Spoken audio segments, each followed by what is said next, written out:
What's good? What's good? I have been seeing this really popular Nietzsche quote going around. People are using it, and I want to use it to segue into this conversation. It is from his crowning work, a book titled Beyond Good and Evil, which is why this video is titled Between Good and Evil. The quote goes, "Battle not with monsters, lest ye become a monster.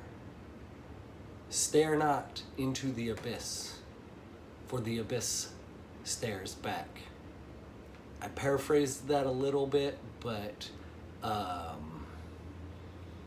the sort of general sentiment is that if you focus too much on evil and fighting evil and facing evil, that consumes you as a person, and that leads to not good roads, not good roads at all. That doesn't mean we should not discuss evil, and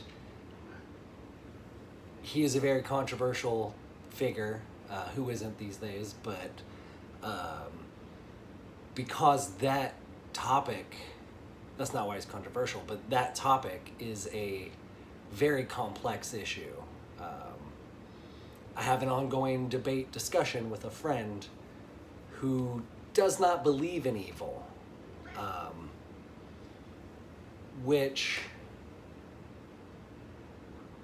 I can see the case for that, though I do not agree.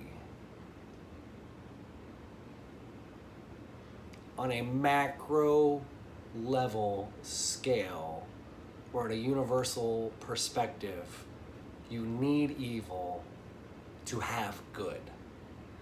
So if something is necessary, is it inherently bad? I can see that claim, but I think there's more to it. Just because something is necessary does not mean that it is valueless, good or bad. There is a subjective element, a highly subjective element to what evil is.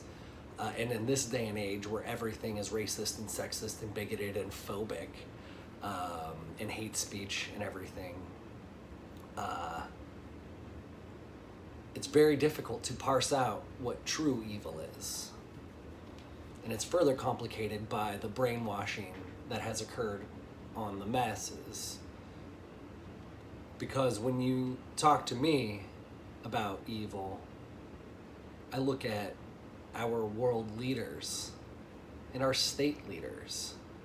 Hell, most of our local leaders. I look at the policies that America has instituted and implemented and enforced over the last century. And I see evil everywhere. And I see people so blind to it. However, more and more people are waking up. You may be familiar with these terms, the Great Reset and the Great Awakening. We're going to fight the Great Reset, and we're going to experience losses along the way, but in the end, we will see a cycle of light and love return to this planet. It's unfortunate that I'm having to fight my Antifa brothers and sisters because I am also anti-fascist. I also believe our government is pretty fucking fascist. I just believe you all are so very misguided and you need redirected. There is this growing movement that doesn't have leaders because we all see the value in independent and critical thought. However, we also see the necessity to collaborate and to come together. And so if we are able to do that, then we are able to make progress. right now, we're still very divided.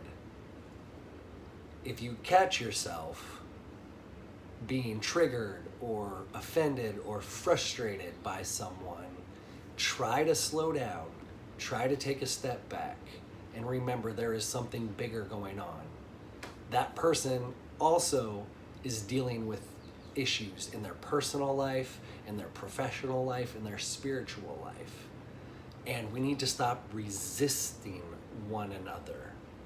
I'm feeling so much resistance in the universe right now. And that starts within, that's internal resistance of individuals who are done perpetuating this toxic paradigm. But there's a lot of work that entails the unraveling of these subconscious programs that a lot of us are becoming aware of, but not sure how to navigate away from. I call that exiting or unplugging from the matrix. I have talked extensively about the traumas that we face individually, collectively, generationally. So much is coming to a head in this movement right now. And we need to start calling out evil when we see it, because that's how we can stop it from metastasizing further. And there's this Supreme Court justice expression, they're talking about pornography. And the Supreme, I don't know which one, but they said something along the lines of, I can't define pornography, but I know it when I see it. That's a lot of how I feel with evil. It's very difficult to define it, but it's very easy to identify. And we need to stop standing idly by. There is a fantastic conversation that Dr. Jordan Peterson recently had with, I cannot remember the gentleman's name and I feel very bad right now, but it was a gentleman who wrote a book called Live Not by Lies, a book inspired by Alexander Solzhenitsyn's essay, Live Not by Lies, where essentially the message is we must resolve to no longer tell lies or to no longer let lies be told in our presence. We must no longer support movements. We must no longer support ideologies. We must no longer support expressions. We must no longer support businesses. We must no longer support leaders that lie.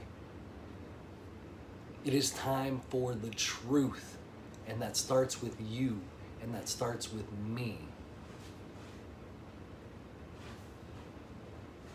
I cannot tell you or define for you what evil is, but I can tell you it has taken over our planet, and we need to fight it.